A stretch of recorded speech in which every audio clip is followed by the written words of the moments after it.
La ministre, la parole est à Madame Michèle Peyron pour le groupe La République En Marche. Merci, Monsieur le Président. Il nous est pour tous, je pense, difficile ce matin de prendre la parole face à la crise sanitaire à laquelle notre pays doit faire face. Mais il est de notre responsabilité de parlementaires d'accompagner le gouvernement. Je m'exprime aujourd'hui à deux voix. En effet, je souhaite associer à cette prise de parole mon collègue Mickaël Nogal, à côté de moi, avec qui nous œuvrons depuis vendredi pour le groupe La République En Marche en tant que référence sur les enjeux du Covid-19.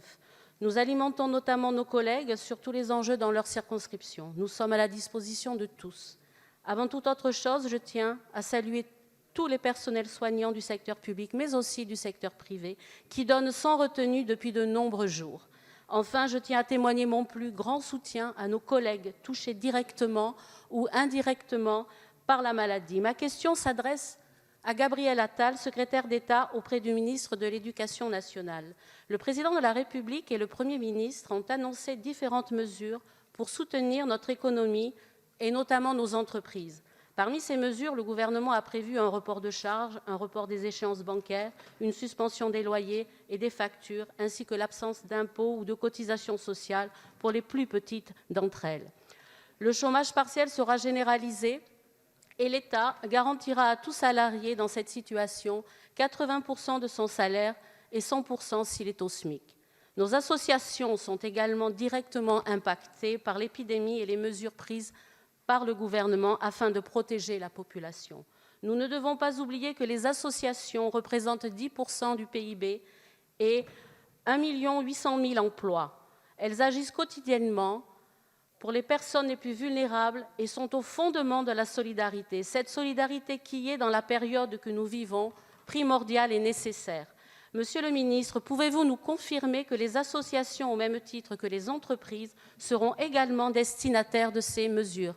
Merci. Merci, chers collègues. La parole est à Monsieur Gabriel Attal, secrétaire d'État auprès du ministre de l'Éducation nationale et de la jeunesse.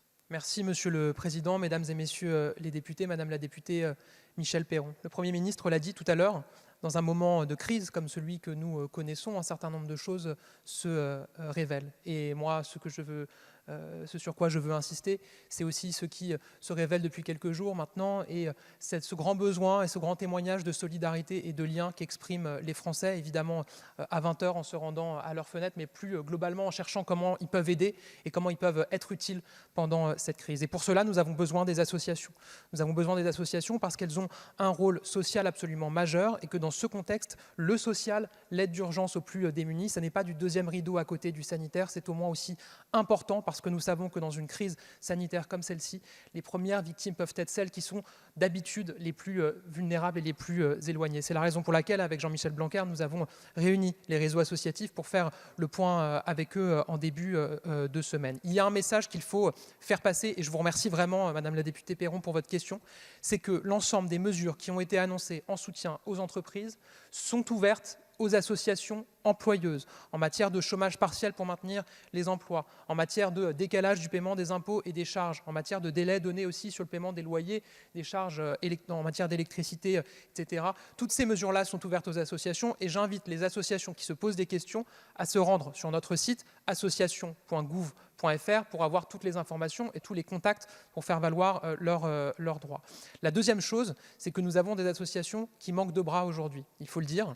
Les Restos du Cœur, un tiers des bénévoles ont plus de 70 ans. Je parle des bénévoles réguliers. Évidemment, ces bénévoles, en ce moment, ils sont confinés chez eux et ils ne peuvent pas sortir faire du bénévolat parce qu'ils sont les plus à risque face à l'épidémie. Il faut donc mobiliser les Français. À la demande du Président de la République et du Premier ministre, nous allons lancer, dans les heures qui viennent, un appel à la mobilisation des Français pour répondre à cette pénurie de bénévoles que nous constatons dans un certain nombre de secteurs absolument vitaux pour beaucoup de Français.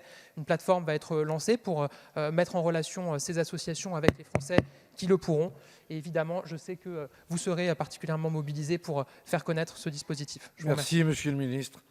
Nous allons terminer cette séance avec une question portant sur le thème de l'éducation